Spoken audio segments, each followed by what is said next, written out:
할렐루야. 성도 여러분 반갑습니다. 오늘의 말씀은 마가복음 13장 14절부터 27절까지의 말씀입니다.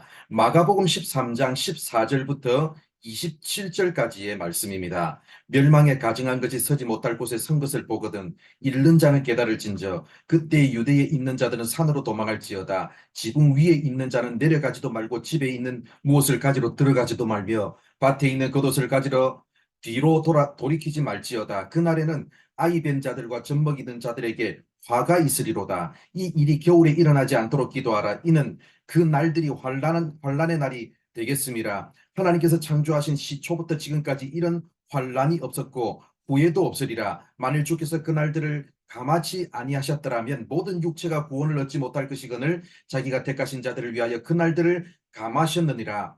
그때 어떤 사람이 너희에게 말하되 보라 그리스도가 여기 있다 보라 저기 있다 하여도 믿지 말라. 거짓 그리스도들과 거짓 선지자들이 일어나서 이적과 기사를 행하여 할 수만 있으면 택하신 자들을 미혹하려 하리라. 너희는 삼가라. 내가 모든 일을 너희에게 미리 말하였노라. 그때에 그 환란 후 해가 어두워지며 달이 빛을 내지 아니하며 별들이 하늘에서 떨어지며 하늘에 있는 권능들이 흔들리리라. 그때에 인자가 구름을 타고 큰 권능과 영광으로 오는 것을 사람들이 보리라. 또 그때에 그가 천사들을 보내어 자기가 택하신 자들을 땅 끝으로부터 하늘 끝까지 사방에서 모으리라. 아멘.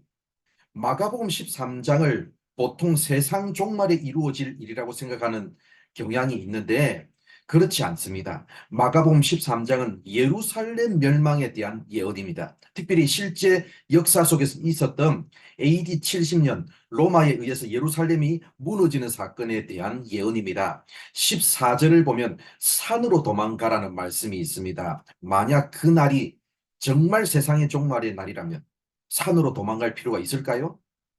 예수님이 재림하실 텐데 왜 도망가야 됩니까?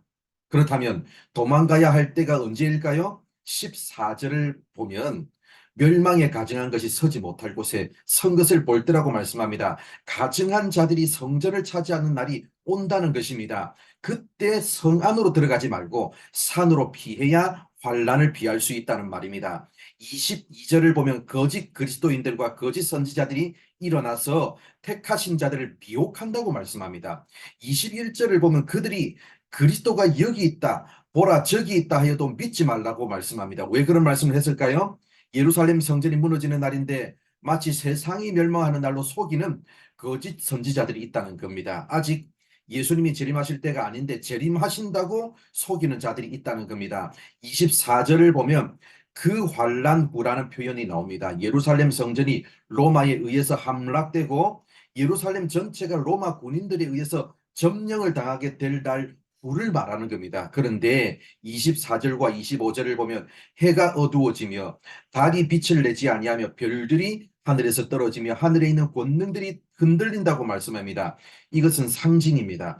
구약 성경에서 이런 것들은 모두 이 세상 정치 세력들에게 임하는 하나님의 심판을 상징적으로 보여주는 표현이었습니다. 따라서 이 표현도 예루살렘이 함락되면서 예루살렘의 정치 종교 권력들이 무너지는 것으로 해석할 수 있습니다. 26절에 나오는 인자라는 표현도 하나의 상징입니다. 이것은 예수님을 직접적으로 표현하는 게 아닙니다.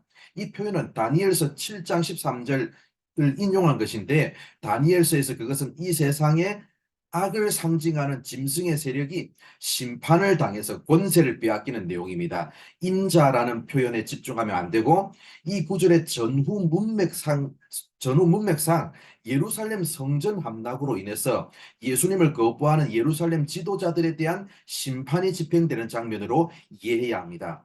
예루살렘 성전 함락은 예수님을 거부한 유대인들과 정치 종교 지도자들에 대한 하나님의 심판이었습니다. 예루살렘 성전의 함락으로 어떤 특정한 지역, 어떤 특정한 땅에 하나님이 임재하신다고 생각했던 그 옛 언약의 질서는 무너지고 이제 새 언약의 질서, 즉 주님의 몸된 교회를 주심으로 하나님의 구속사가 진행될 것임을 보여주십니다.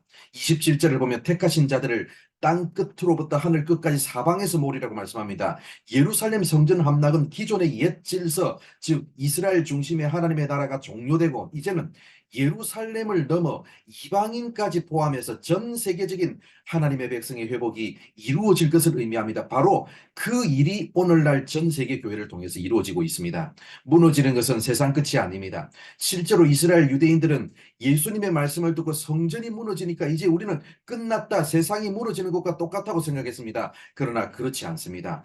하나님을 만나고 예배하는 성전의 기능을 제대로 하지 못했던 옛 질서가 무너진 것입니다. 이제는 예루살렘 성전이라는 특정한 장소가 아니라 어디에서도 하나님을 예배할 수 있습니다. 하나님은 원래의 사명을 망각한 예루살렘 성전 체제를 무너뜨리시고 이제는 아브라함 때부터 말씀하신 모든 민족을 위한 공동체, 만민이 기도하는 집을 예수님의 몸된 교회를 통해서 시작하겠다고 말씀하십니다. 사랑하는 성도 여러분, 하나님께서 주신 원래의 사명을 망각한 공동체는 역사 속에서 늘 하나님의 심판에 직면했습니다. 지금 우리는 하나님께서 말씀하셨고 하나님께서 원하시는 교회의 모습을 구현하고 있는지를 돌아보시기 바랍니다. 과연 나는 지금 하나님께서 원하시는 성도로 살아가고 있는지를 돌아보시기 바랍니다. 사명을 망각한 교회, 우리들끼리만 모여서 우리들끼리만 교제하고 우리들끼리만의 공동체를 만들어 왔던 지난날의 관행에서 탈피해서 다시 사명을 회복하는 성도와 교회, 하나님께서 주신 새로운 사명을 따라서 새롭게 변화되는 이 시대에도 여전히 이 교회를 만민이 기도하는 곳으로 그리고 지역과 열방을 섬기는 복의 통로로 만들어가는 우리 모두가 되기를 바랍니다. 기도하겠습니다. 하나님 감사합니다. 오늘도 이렇게 우리를 사랑하여 주셔서 부족한 우리들에게 말씀해 주셔서 감사합니다. 사명을 망각한 예루살렘 성전 체제 이제 무너지고 교회를 통해서 새 언약의 시대를 연다고 우리에게 말씀해 주셔서 감사합니다. 어떤 특정한 장소를 하나님이 임재하시는 곳으로 여겼던 옛 언약의 질서는 무너지고 이제 모든 민족 가운데 임재하시는 하나님, 모든 민족을 제자로 삼아서 그들을 변화시키는, 그들에게 복을 주시는 그런 새 언약의 시대를 열어가신다고 말씀해 주셔서 감사드립니다. 우리 성덕교회가, 그리고 우리 성덕교회 성도들이 하나님의 사명을 망각한 교회와 성도가 되지 말게 하여 주시고, 아버지 하나님, 우리가 새롭게 변화되어서 이제 이 시대에도 여전히 이 교회가 만민이 기도하는 집이 되고 지역과 열방을 섬기는 교회가 되는 그런 교회로 쓰임받을 수 있도록 우리가 함께 헌신하는 모든 성도들 되게 하여 주시옵소서. 오늘 하루의 삶도 하나님께서 이끄시고 인도하여 주실 줄 믿사오며 예수님의 이름으로 기도드립니다.